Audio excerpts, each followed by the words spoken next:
Welcome to episode 3. Man, excited to get going, man. It's like the weeks are going by faster. And so I can't believe it's time to record another episode, man. Well, technically it's episode 2, but it's our third session in, this season. So officially it's episode 2 of season 2. And you have homework after this episode. We got to find out who is that white lady behind you in this picture, because there needs to be some kind of, it's like your aunt, or like there's some like wealthy Lynchburg aristocrat that is celebrated across the downtown area. Like something's going on there. You know what the sad truth is? She probably at some point was important. Yeah, she's not anymore. That's a cautionary tale for all of us. Yeah, they say 50 years after you die, no one will remember you. That's pretty accurate. Although now that we have the internet, you'll be on there, but no one will be looking for you. That's pretty much how it'll happen.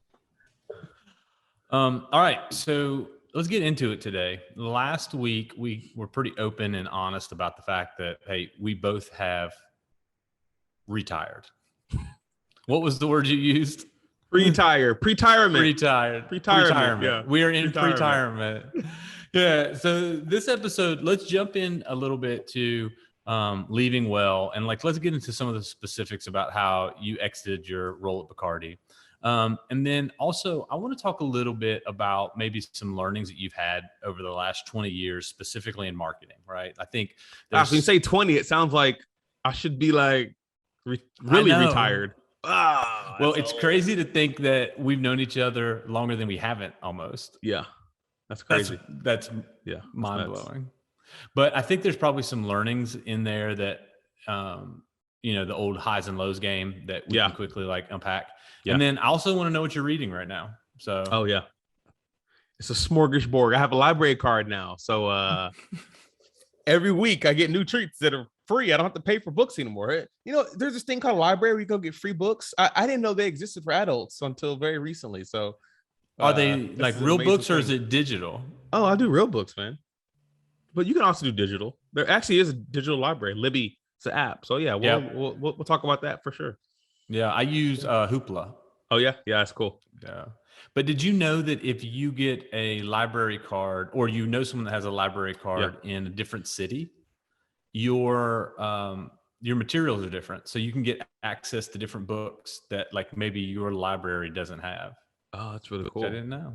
I think it's good. Although in Texas now, they're probably reducing how many books we'll be able to read about all sorts of things in history or women's health or rights or whatever. So those library shelves in Texas are probably going to be very, very scarce in a couple of weeks. So I'll start getting some books from my good friends in Virginia.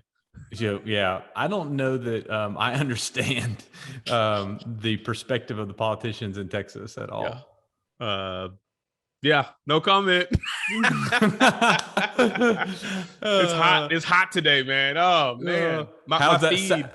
Between that and the South Lake podcast that we just stumbled upon. Yeah, I just listened to people. The first 2 episodes of the South Lake podcast. It's funny, my one of my really good friends, I won't be too specific, is a part of the South Lake school kind of district, and I have a whole new respect for them because of this.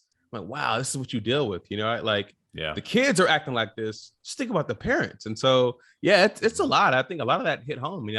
I've worked and been a part of the South Lake community for the past 8 years. So it's real. And I remember all the stories and all of the inequities that we've talked about and all the commitments for change. And so, I think maybe there's an upcoming episode. Let's dig into that. Maybe we'll kind of listen to some of the stuff.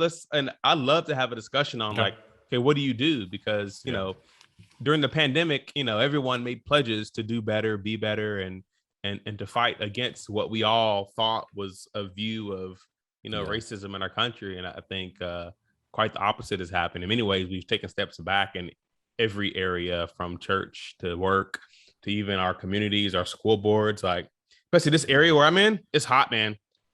It's scary. Well, I think the interesting thing for folks that don't know about South Lake is it's that super wealthy suburb of Dallas and Fort Worth. And when you go there, it's like all of the nicest shops. Every brand has an outdoor shopping space. You know, every other car is a Tesla. And these neighborhoods are like perfectly groomed and beautiful. And then boom, podcast drops about people that use the N-word all the time. Yeah. Yeah. They actually have parties. Hey. So yeah, it's none of it's a surprise, but you know, I think, you know, we talk about, you know, work, so much of work is your environment. And so for me, I spent lots of time with this community. And so, yeah, I'm trying to kind of wrap my head around the thoughts and ideas on, I know so many good people, but I also know that, you know, my wife, you know, she's an educator. She works with parents and kids in the South Lake. And so there's a whole different, you know, kind of spiel. There's a whole new tone, I think, that parents are now, I think we've unleashed this new kind of climate, this kind of cultural war against so many things. And so, yeah, there's the decency we used to have and respect is kind of gone. There are parents and there are teachers that are say some things that are pretty rough. So yeah, I'll share as much as I can without getting in trouble. Man, I would not want to be on a school board right now. I'm watching folks in our own community here in Virginia lose their mind over masking or what they consider to be like gender identity issues in schools, which, you know, are a very, very, very, very, very small percentage of our school anyway. Right.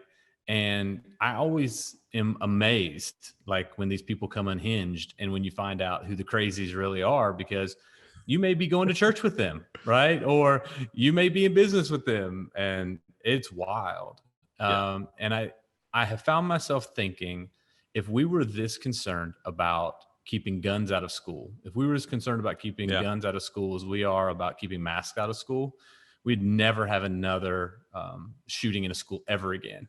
If we were as concerned about keeping masks out of school, if we were concerned about feeding kids and taking care of kids and neglect, making sure every child could read, if we were as concerned about those things as we are about keeping masks out of school, man, we would have such a better future for our children. And it's like, I think we're just concerned about the wrong things. Yeah. Question is why? Dun dun dun dun. Yeah. So yeah, man, let's talk about, I mean, kind of related to that, you know, talk about career, right? And I use the word kind of workscaping, right? Because now I actually do my lawn now. So every once a week, I actually have to actually do landscaping and trimming and edging. Okay, good. I'm glad you're talking about the outdoors. I thought you were going to talk about your person for a second. Oh, well, you know, if you want some manscaping. No, I think, you know, you look at your career is like, you know, in your work and everything you do is this thing that you have to nurture and manage. And I think, you know, and I think for so long, for me, like you look over a 20+ year career, which sounds insane to say, you know, it reminds me of kind of like a pilot taking off, where, you know, airplane takes off, you know, it's the landings and takeoffs are where the pilot has to do it. You talk to any pilot, he'll tell you, like, during the air, man, you got instrumentation, you got cruise, you got flight control, you got all kind of like machines and computers that are keeping that plane taking advantage of lift and speed and like all the radar, right? But you know, a leader, right, especially when you think about your career as, you know, leading your own career, whether you lead a big team or you lead a team of one, which is yourself, it's all about kind of that takeoff and like, what do you do to set yourself up to get to that final destination the right way? And so when I reflect on kind of leaving well, you know, I draw the analogy of landing well, you know, and I think one of the biggest challenges I think people make, and even I made coming into my career, coming in early or coming into a job, is I assume just because I got the job, I'm the right person for it, right? So, they hired me for the job, or they gave me I got the opportunity, I'm the right person to do it. And I think we rarely take our own inventory, right? Of like, what do I need to learn to actually do the job as I was hired to do? How do I need to adapt? How do I need to pivot? Like, what are the skills I need to assess to like really start to you know, lead up and build up to the expectations? I think for so long in my career, as I think about the times when I've had the biggest struggles, it was like, I got the opportunity, I got the promotion, that means I'm doing well. It's like, no, that's a whole other level. Like, you need to start like leading differently, thinking differently, right? When I was head of marketing, head of digital for Patrón. That was a very different role from leading the global team, you know, and then leading the global team of Patrón. It's like flying a F-22. I mean, we were fast, we were nimble, we were getting it done. And we got bought by a bigger company.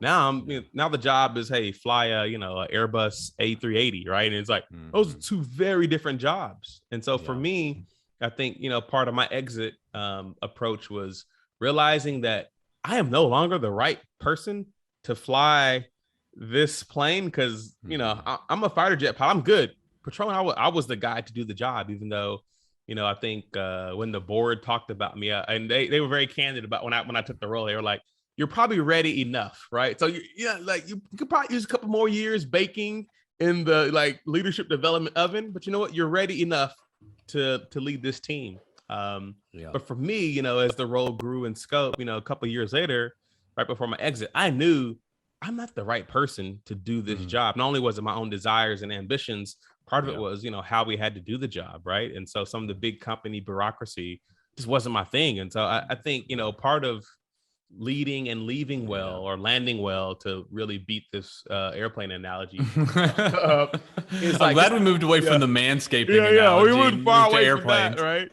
But it's like, man, it's that ability to have an honest assessment, man, audit of your own skills and am I the right person for this job?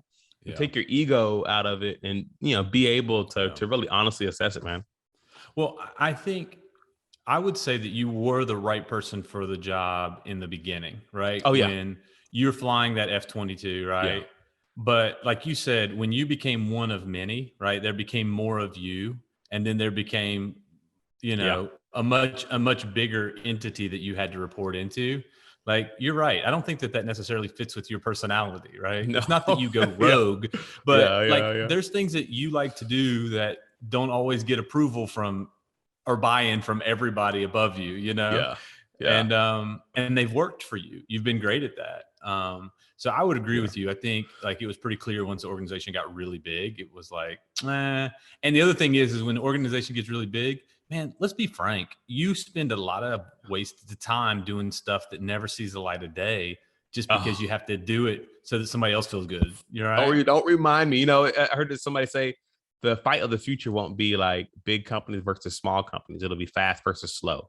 Right. And you can be big and fast, but when you're a slow company and you've been fast and used to doing that, it's hard. I mean, it is like driving on the wrong side of the road. If you moved over to Europe, it is hard to get used to a culture where it's so, just so different. It doesn't mean it's wrong. It's not a better or worse culture, just a different way of leading and working. No, you're right. And me and Daryl had many long conversations, and I'm like, when you guys came to Bermuda, so you guys came to visit me in Bermuda, right? We had a good time there. Let's talk about that real quick. Let's talk about that real quick, because that is, anybody listening to this is going to be like, wait, I know you had a really good salary. You had to be in Mexico and Bermuda, and you quit. It doesn't make sense, right? But I think what I want you to dive into a little bit is why are those things easy to walk away from? No, it's good. I think every job or role, right, there is the I think people refer to them like the hygiene factors, right? They're the things that they don't lead to job satisfaction. They just make you not dissatisfied, right? So you got salary, you got pay, you got benefits, you got a corner office in South Lake, you got Bermuda, you got all these things. So these things they don't lead to satisfaction, but they keep you from being dissatisfied. Satisfaction, right, is am I doing the best work of my career with people I love? Am I being rewarded? Am I doing what I want to do? Am I doing something that matters, right? But those are the levers of satisfaction. I think so often with me, I got to the point where it's just I wasn't really satisfied, and I think to me, the definition of a leader, my definition is a person that creates the conditions for success, right? No matter what, business, could be family, you create the conditions for success. And then I realized if I want to take responsibility for success of a team or people or a project, right, that's kind of my job. And so even though we were hitting all our performance goals, we killed it. Brand goals, business goals, commercial goals, we did exactly, I led the results we needed to happen. I knew I just wasn't the guy to create the conditions for future success, because future success, the flight plan had really changed to be a different kind of setting. And so it takes a lot of emotional honesty and emotional bravery, like some courage to say, like, I'm going to walk away from this thing and walk away from the things that have been serving me, to take a chance on something new. Because I'm not walking into anything that's like certain, right? Like, you ask me what I'm doing right now. This week, I'm reading books, I'm writing, I'm researching, I'm hanging out with my kids. I'm doing the lawn. Like it's not like I stepped into, like Elon Musk called me, I'm running, marketing for, Tesla, right? So so that's, some people would say that's crazy. And I don't know, maybe 2 years from now, I'll look back and see how crazy too. Well, I think you touched on something that was really cool. So that idea is a leader is a person that creates the conditions for success, right? That's an amazing definition of a leader. So I think like pulling that out just a little bit, that's not somebody on an island by themselves, right? Like you could have been fine on your own, but I think when you're looking at all the people that you're trying to raise up to another level, all the people that you're trying to grow, I think you looked at that and said, well, I would rather prepare them to do well and then exit, if that makes sense, rather than, me do well personally and them just be okay. Yeah. And so I think the conversation, if I recall, that you and I were having in Bermuda, so like just to create a little bit of like mental clarity for you guys, AP and I are hanging out in Bermuda together. We're probably in what would you say, a $2 million corporate apartment. It was nice. Outside the window is a yacht, like it's a nice place. Trust me. It's a nice place, right? He's walking across the street in Bermuda shorts to the, HQ. And, but he's coming home every afternoon going like, man, I'm just not feeling it, And isn't that crazy? Like, you're in the most beautiful place in the world. We're in this amazing space. We're looking out over the ocean together, and you're like, man, I'm just not feeling it. Yeah. And so it was like, okay. Yeah. And so track forward 2 years, right? Like, how do you feel now?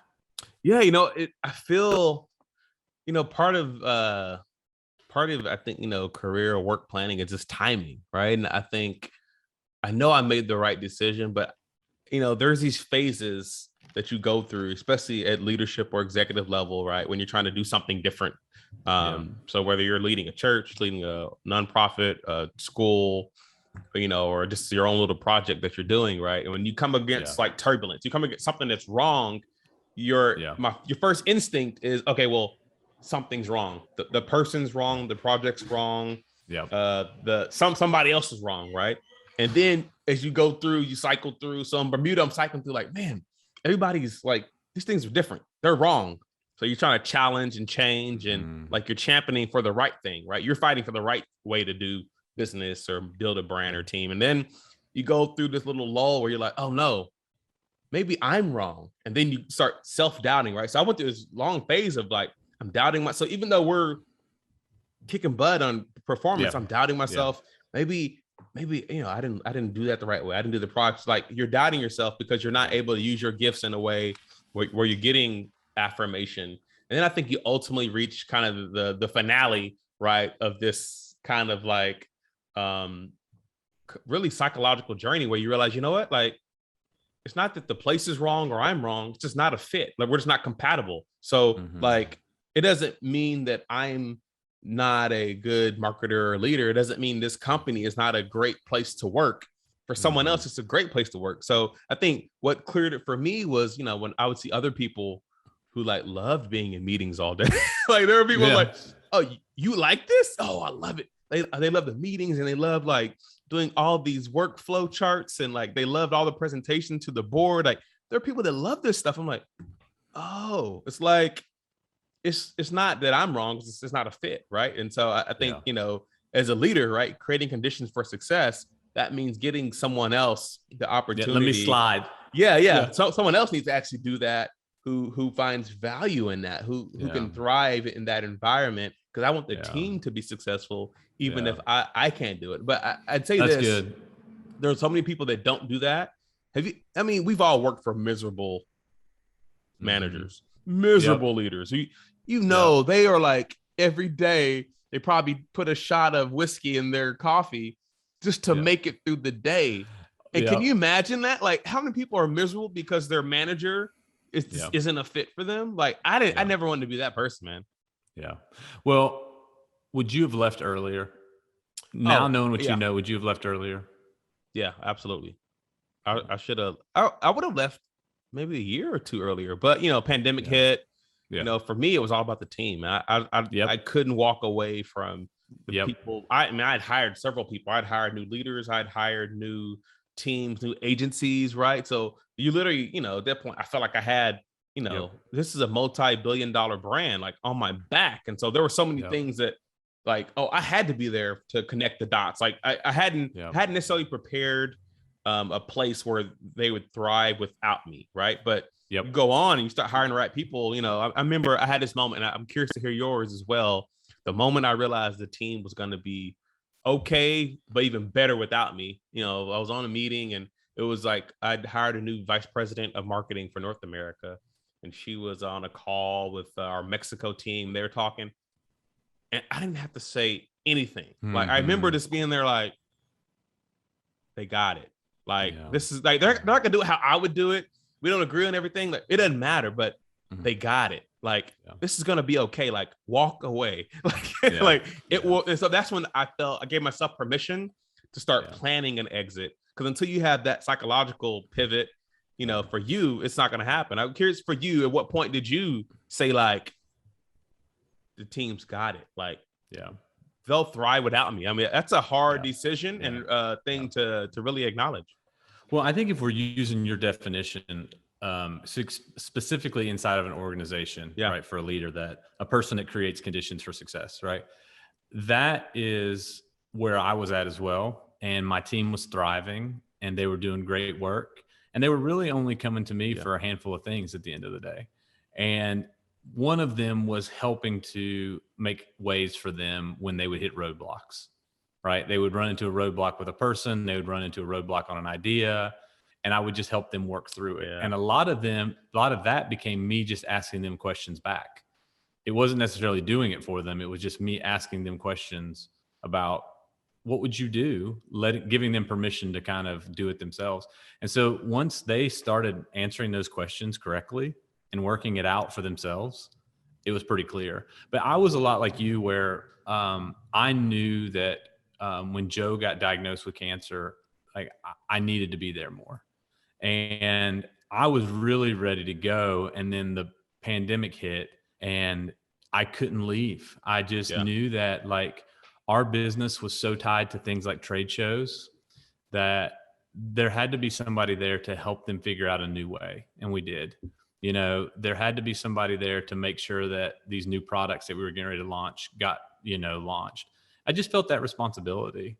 And I think when you look at my body of work over the course of whatever my lifetime is, and you've heard me say this before, I just want it to be written on my tombstone that I showed up, and so I felt like staying through all of last year was just me showing up when, Sackett needed me, when my team needed me, that kind of stuff.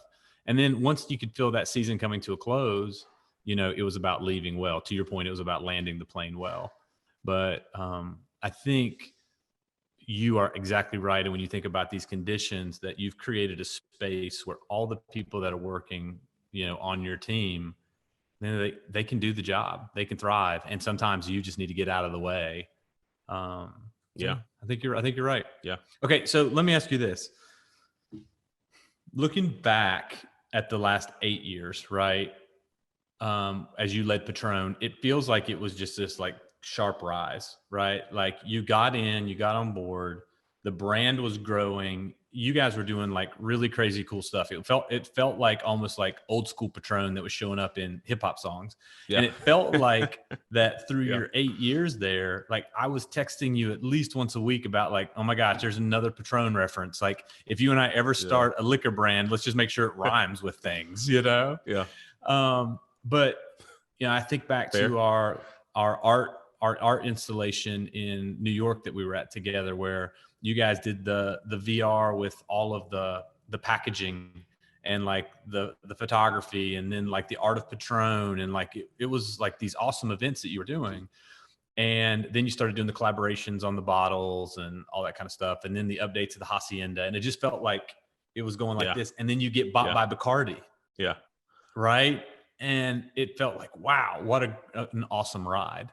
Was there any time along that ride that was a low point for you though, where you were just like, was this the right decision? Am I the right back to your point, am I the right person? Like, was there ever a moment even of self-doubt throughout it all? It's a good question. I think, I guess the benefit of time is now you can look back and see things and patterns and recognize some signs that you maybe weren't aware of when you're in the middle of it. But even now I have the benefit of talking to people who were a part of my team at Patrón, right? And we kind of reminisce and we're like, man, like, hey, I think we knew how good we had it. And we knew some of it was just timing, even our president, Ed Brown, would say like, we don't know if we're good or we're lucky. It's probably a bit of both, but something has happened, right? Where you have this brand in this category, right? So tequila category is growing, double digits globally. You had the hottest brand in the category that is now premium. So people are looking for premium. So like some of that was just category kind of forces and tectonic things that we just recognized it and we got on it. So I think part of the big challenge, especially in leadership, is like, hey, what's going on down the field? What's changing? And how do you hop on it quick and exploit that? But, I remember several times when it was just an amazing journey. We worked with the best people, got to hire an amazing team, agencies. Like it was, dream job times 10. Yeah. No cash flow problems. Yeah, no cash flow problems. Can't pay somebody. Like we're making full bonus plus every year. I mean, a $5 billion acquisition. I mean, it was like textbook, the things, that you dream of happening in your career. I think for me, I never had a low point in the role because every 18 months or so, I got a new challenge. So I got a chance to, take on a new team, take on a new project. And so I think, kudos to, my, leader and mentor, Lee. He was able to like keep giving me stuff so that I never got bored. Right. So for me, Enneagram 7, low points are like probably when I'm bored. But I remember I did have times when I questioned whether or not I should be there, not because the work wasn't great and the team wasn't great. I just had times of kind of self-reflection where I was like, is this what I'm meant to do? Right. And those quiet moments when like, man, had a great time. We hit all our goals. Project went great. Media coverage, awards, big check in the bank. Like, man, is this what I'm supposed to do? So those were the times I wrestled most. Even if I look at my journal, entries, it's like I'm just wrestling with like, I think I'm supposed to be doing something different. And there was never a time where I felt low, but I did know that I'm on a clock. And I knew the time was ticking, so that I knew there would be an exit at some point to do something different. And we talked about this Career 2.0. We've been talking about that for years, man. We've been talking about that for at least 5 years.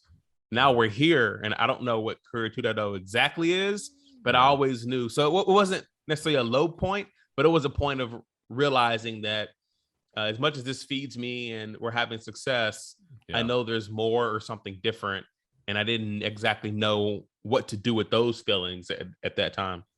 How did you wrestle out being such a strong believer, leader in your church, and then also on Monday turning around and selling alcohol? Was there ever a moment which you really struggled with that? And how did you wrestle that out? Maybe for yourself or even for others that probably were asking that question a lot. I get that question not as frequently as you would think. You would think I'd get it all the time. Like at church, like most people are like, oh yeah, Patrón, it's cool. Like, so like you have like a deacon or elder or a minister, like, yo, can you slip me a bottle? Yeah, so that's kind of cool. Like, so I rarely, a handful of conversations where somebody would ask, like, you're a believer, you believe in Christ, but then alcohol, or I have friends, right, who have parents or family members who have struggled with alcohol. So they're like very like, and it's a dry household, like we don't even touch it because they've seen the devastating effects of alcohol abuse. I think so for me, I think part of it was, and Daryl, you had the benefit. You've gone down to Atotonilco, Mexico. You've seen the hacienda. So you've seen like take away all the mentions in the videos, take away hashtag Patrón on Instagram where it's like club nights and bottles and and bikinis, take away trips to Bermuda, take away all the stuff and get down to the actual product. And, this is an empty bottle of Topo Chico, right? But it's like the Patrón product, the purpose, the mastery people put into it, the passion of Mexico, like that was Patrón, right? And so when you go to the hacienda, you see the care people put it, like how it not only does it provide for an entire community, the largest employer in the region, we take care of our employees, we treat them with dignity, but we also like education and orphanages. And like, to me, that was the heart of our company. And that's something that like most people don't ever get to see. So there was like this, the myth of Patrón, which was like, club, bottles. And then there was the kind of the process and the people. Those are two totally different things. And so for me, I fell in love with just that part of it. And I think we were successful there. But no, I'll be honest, man, there were times, you get the Google alerts on your brand and, somebody would, get in a wreck, or, a father would, alcohol abuse, or this tragedy, like people's, last text to their mom, and because they just downed some Patrón and went the wrong way on the freeway. And you're seeing your brand attached to somebody's death, right?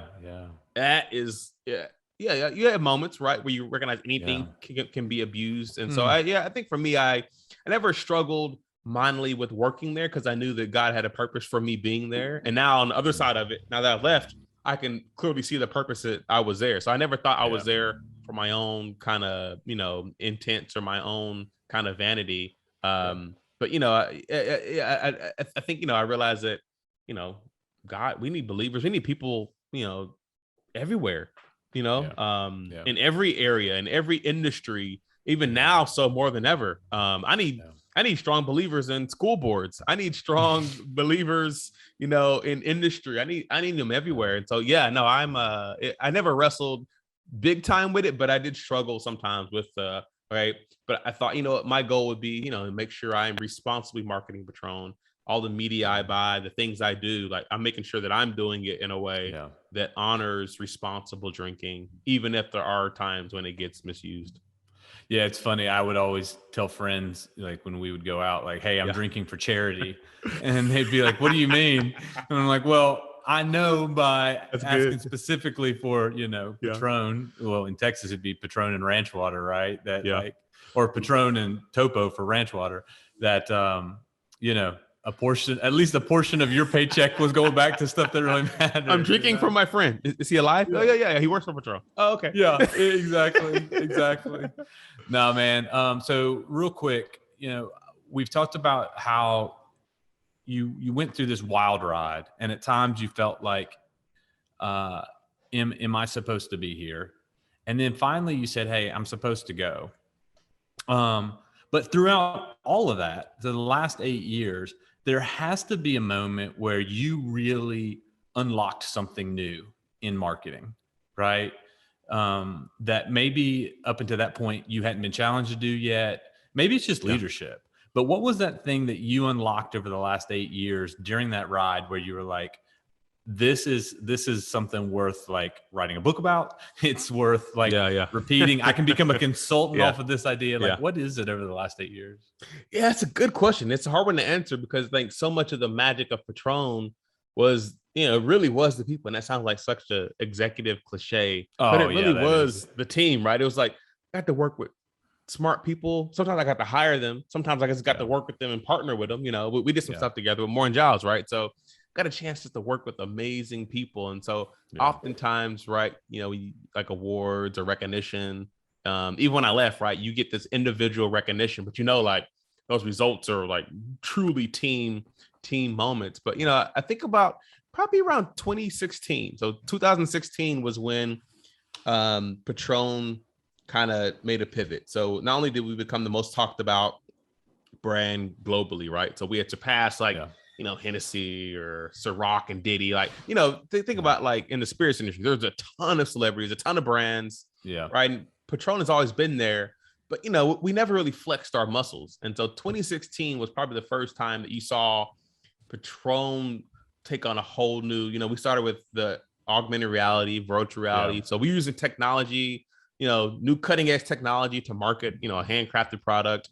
We were most talked about in the news and industry. We were winning awards. Like that was when you saw Patrón show up as Patrón. That's when like I think we all had a moment where like, oh, this is happening right now. You're probably texting me, oh, you guys did something else new, right? And it was just that kind of rolling thunder of decisions we had made 2 or 3 years ago to be brave, to be intellectually honest, to not be constrained by capital, have a big idea. So it started 2 years ago, right? And just that kind of process. But I remember those times when when I remember probably a couple moments when our competitors, right? So I'll be at a conference or whatever in Germany or, in New York for a trade show or something.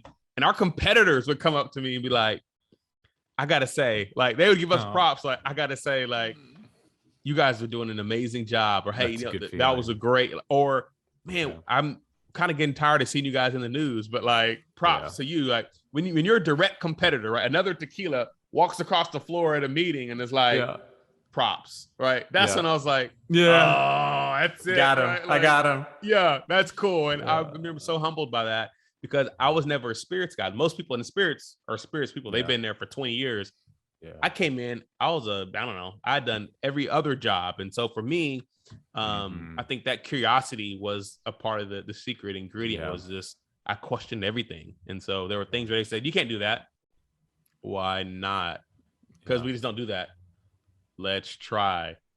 Okay. All right. So like, that was kind of the formula. So I think when you get those 2016, 17 was when it was just like, and then we get acquired in 2018. Yeah. So it was great.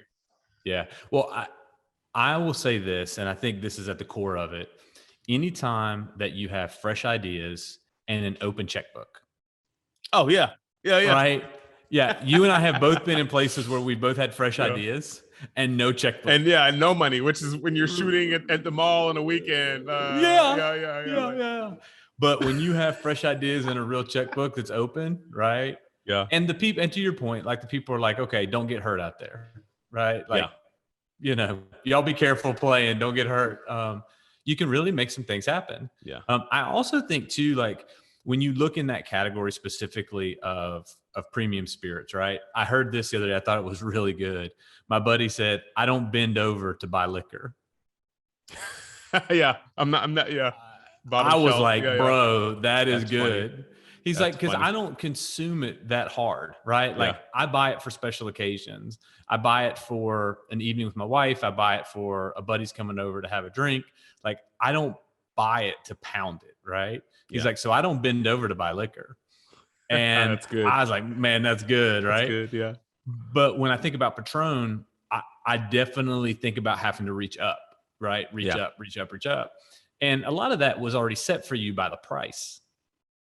Right. Yeah. Like you didn't do that. Right. Like, so you walked into a space where you already had a product that was being charged a premium for, but you walked into a space that because of that, the marketing was super safe. Right. It's a blank bottle on a white page, and so I feel like the things that you did allowed some of that to continue where it was safe, but they allowed you to play in the edges where it was like, well, if that goes bad, it's okay. So like getting back to VR, getting back to the Art of Patrón, getting back to the Hacienda improvements and tour, like all that kind of stuff was like, well, if that goes bad, we're not going to lose the brand on it. Right. But when all that went really well, it just like continued to elevate the value of this thing, tracking forward all the way till somebody's like, I'll sign a $5 billion check. I'll buy that. Yeah. What was the final buyout on that? Yeah. It was 5.1 billion. Dang. Like the bees. Yeah. I wish I got a B, but I got a little something, but it wasn't a B. I think you make such a great point. It's funny. We got, when we were acquired by Bacardi, I spent probably the first two years, like people, what's the Patrón magic? Like, what's the thing? Like people are ready. Like they had a notepad or like send me your slide. What's your framework? Like what's the, give me the structure. Give me the, I spent, you're literally 18 plus 24 months, maybe, saying like, hey, like, I mean, we have some ideas or we have some ways of working, if you want to say that. But honestly, the magic of Patrón was the ability for like 3 or 4 people to get around a table or a text thread or a call make a decision, and pivot and go do it. And so if you do that over time, right? So in a year, right? If we got 10 big ideas done, right? So we're running the business. So we're doing all the things you do to run your business. And then we're getting 10 new programs out, right? If half of those fail, right? We got 5 new ideas. They're going to drive incremental growth, revenue, profit, right? So 5 big ideas every year. The same company, right?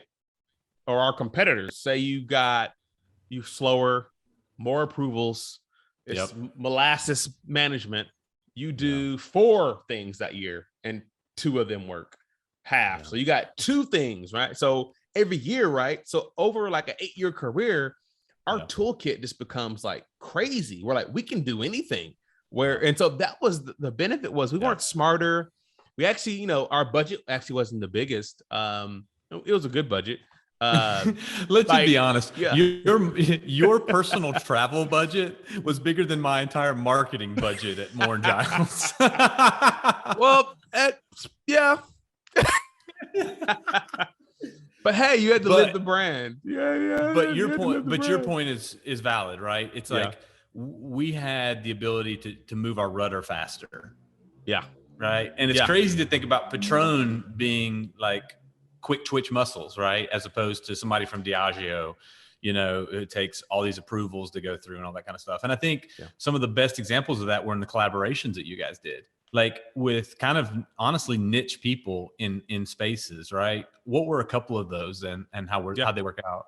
Yeah, we did some really cool stuff, we had a tattoo artist, Danny Boy, and, in New York, Marcus Graham Project, right? For minority, internships. Diet Starts Monday, a fashion brand, kind of still niche boutique in LA. Like we were able to, it was all about reciprocity, right? So if we were going to partner with Top Chef or we're going to partner with, Chef Marcus Samuelson, it was always about like, we won't just cut checks, right? It's got to be like, it's got to be an exchange of value. Yeah. Like you're a fan, you're a Patrón loyalist. Like there's this value exchange where it felt like a partnership. Everyone says partnership, but it really was that. We never really cut big endorsement checks and things like that. It was all about like finding people who were passionate about our brand and finding ways for us to work together. And the team is taking it to a whole new level now, beyond even what I expected. So who was the movie director that you guys did that really cool collaboration? Oh Guillermo del Toro. So Guillermo del Toro, he's actually from Jalisco, so Guadalajara, Mexico. He's from the birthplace of tequila. Award-winning, director.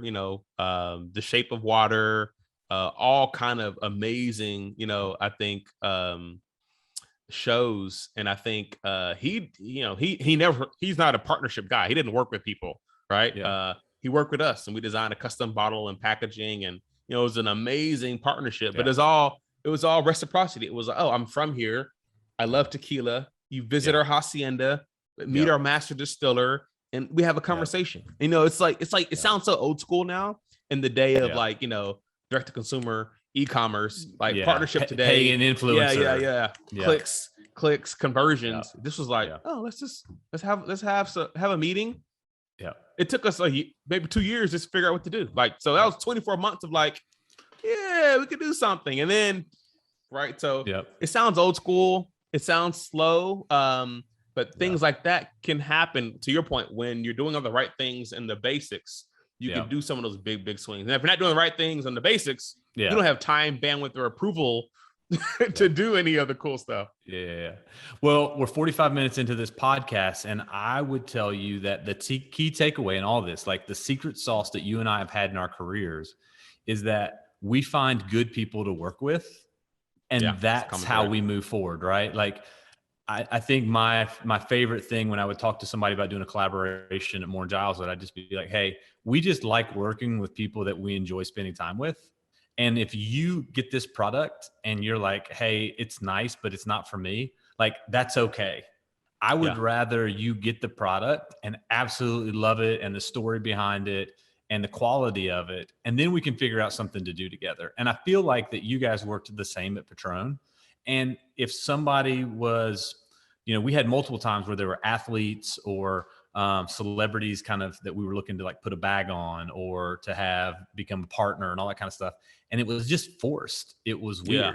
Yeah. But if I sent you a care package of our bags and even a piece of furniture, and you're like, oh my God, I just love this and love the quality and the story and all that kind of stuff, then it was like, I knew it was like, okay, this is the kind of person that we want to work with. It felt natural. Yeah, chemistry. Yeah. And I think that's 45 minutes into this podcast. If you're into marketing, that's the key takeaway. When you're getting ready to do a promotion, a collaboration, work with somebody, make sure that they absolutely love your product first.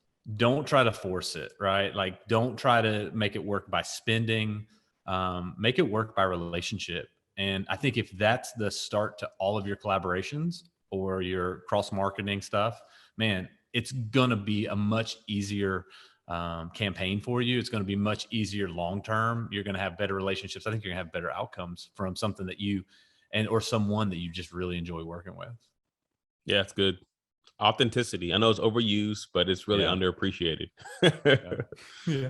Hey, and it's an easy way to start the conversation, right? It's like when you're talking to somebody about doing a partnership or relationship together, paid, unpaid, whatever, you just say like, I really like our relationship now. Yeah. Right? If we exchange money or goods, I still want to like our relationship. And so like, if we're not going to have a good relationship after that, then like, I'd rather just not do it. And that's okay. And it's almost like it's freeing for that person on the other side, whether they're an athlete or celebrity or chefs, like you guys work with a lot. And I think that they respond better to that than they said, hey, just work with my agent and write the check, if that makes sense. Yeah. And that never, we got all kind of, celebrities that now have their own brands or, there's who's who of celebrities have approached us.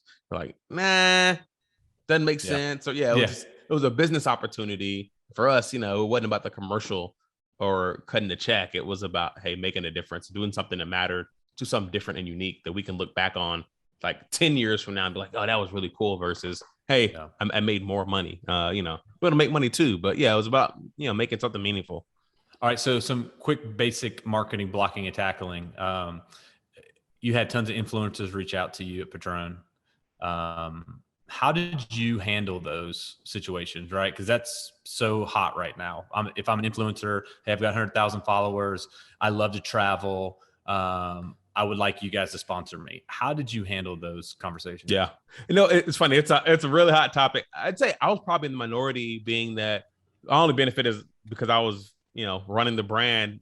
My voice and my vote mattered more than others. But I'd say I was an outlier. I was very much about I don't rent relationships. I build them, right? So I don't rent, hey, do a post. And, especially in I was in the liquor industry, man. I mean, so many people, like, it's pay to play for everything. You go to, hashtag and sponsor, partner. And I hate it. It's the worst of marketing. Mm-hmm. It's the worst because it doesn't work because nobody we spent money, not we, but our related companies spent money to research, like, if it worked. Like, no, it doesn't work if you just pay somebody to post on a Friday at 5 p.m. Hey, enjoying a Patrón and tonic on the beach. Buy Patrón. Of course, I didn't have to test that. Like, and so that was probably my thing, where it's like, no, take the time to build a genuine relationship. Like, get to know them, introduce them to your product, get to know their values. What do they care about? Those are always better relationships for us, especially. So never rent,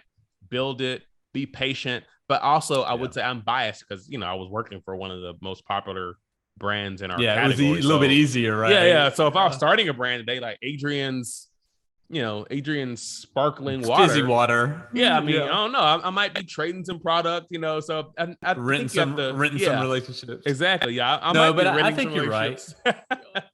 I think even there, like, if you're trying to start your own brand right now, renting relationships isn't going to be successful long term for you. No, like, build meaningful ones. People that really like the soap that you make, or the paintings that you create, or the brownies that you bake, right? Like, and tell them the story behind it, and they will tell other people. I think to your point, like, I don't care what size you are. I don't think renting relationships is wise. You're right. It's going to be a little bit slower, but you have to really build a relationship and tell your story. And I tell people all the time, we weren't cheap. Like, no, we pay you for your time. So you're a photographer. You're going to take a picture. Like, I'm paying you for that, but I'm not going to pay you to act like we have a relationship, right? So I'm going to pay you for your time. If you're working an event, you're cooking at an event, of course, right? But I'm not going to not gonna socialize or commercialize something that doesn't exist. And that's what a lot of influencer marketing is. It's we're fabricating this mirage of a relationship or loyalty or trust in a product. I'd rather let me earn the trust. If you don't like my product, tell me why. Let me earn your trust so that now it becomes more of a long-term opportunity. But that takes bravery to do that. Yeah. Well, and I think people listening to this might say, okay, well, how do I really do that? How did you guys really do that? One of the specific ways that you guys did that was starting to bring tastemakers, specifically and bartenders, down to the Patrón headquarters, right? And say, hey, here's how we actually make the product. And I know that once you had them there and they were a captive audience and they saw the people, they met them, they saw how it was made, they saw the story like really happening, then they became Patrón fans, right? It wasn't like this big brand. It was very personal. And I think the same can apply to a small business that you're starting out of your own kitchen, right? Like when you invite somebody over and you show them like, hey, there's a guy in town that makes knives, right? He's forging his own knives. He's making his own knives. I'm watching him. He's like, it's cool, right? Yeah, like, cool. And like, I'll buy them as gifts for other people because like, I want to support him, number one, but I like the story. And I think like, it's true no matter what scale you're on. Like the best thing you can do is invite people in. You know, we all have heard this before as marketers, create those 100 super fans, right? And then your brand will grow from that. I think there's a lot to be done, like you said, in the business side of it, and organizational side and pricing and all that. But I think it really starts with like having people come in the door, see how you actually make it, and like tell other people that, man, I really like these people and the thing that they do. Yeah, I think good product and good customer service are the most underrated marketing tactics. So just make a product that's dependable, good quality, people believe in it, an inspired story, right? And serve them well, right? And that's not a magic wand to success, but unless you have that, those other things become distractions anyway. So I think that's the foundation. That is a conversation for an upcoming episode, but I've been consulting multiple brands since I left. And one of the things that I tell them all is that customer service is your brand. Once you make and sell this widget, whatever that is, customer service becomes the brand. Yeah. And if you don't do that well, like your brand will suffer. So your biggest spend after figuring out what your product is customer service. Yeah. Don't be afraid to spend in that area. So, all right. So to wrap this up, what are you reading right now? Oh, it's good. I know you're probably reading. Yeah, I'm reading a billion several things. books. So I'm back. Most of them have big pictures and areas to color. They're like these cardboard books, and I put it's So I'm reading some James Baldwin because I'm just falling back in love with literature, like fiction. For those that don't know who James Baldwin is, come on, like help people understand who he is. They can Google him. Yeah. You can Google James Baldwin, but he's the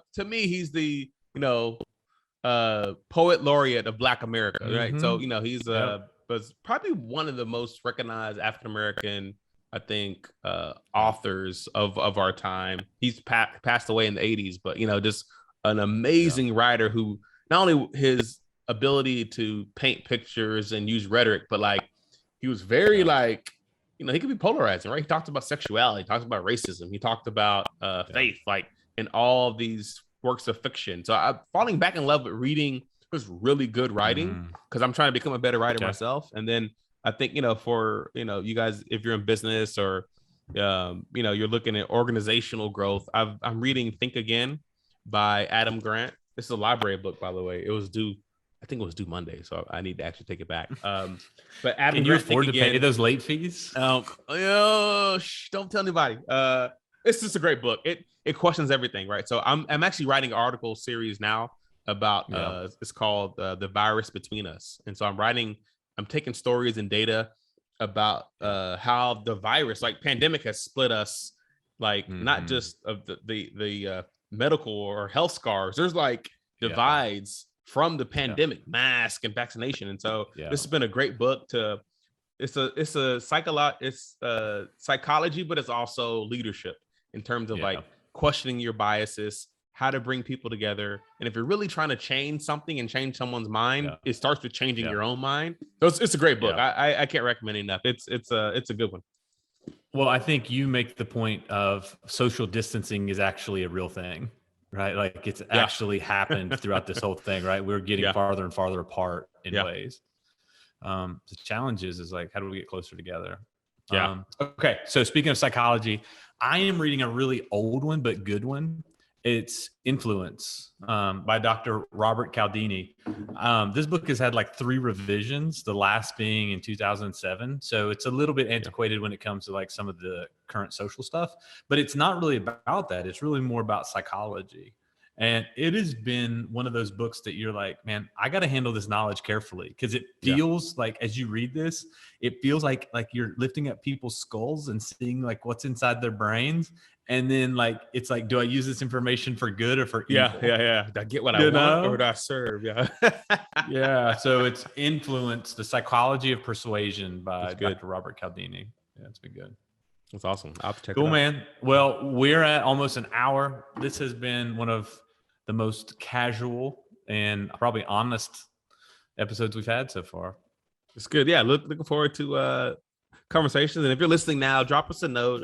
If you're on IG, drop us a DM, or if you're, our contact information is on the episode Unfollow webpage. But yeah, drop us a note. Let us know, questions, comments, feedback, what you love, what you don't like, but also any future, things you want us to dig into. We're pretty much open books, or at least trying to be as well. So there's a lot going on, and we want to be helpful. But yeah, thank you for listening.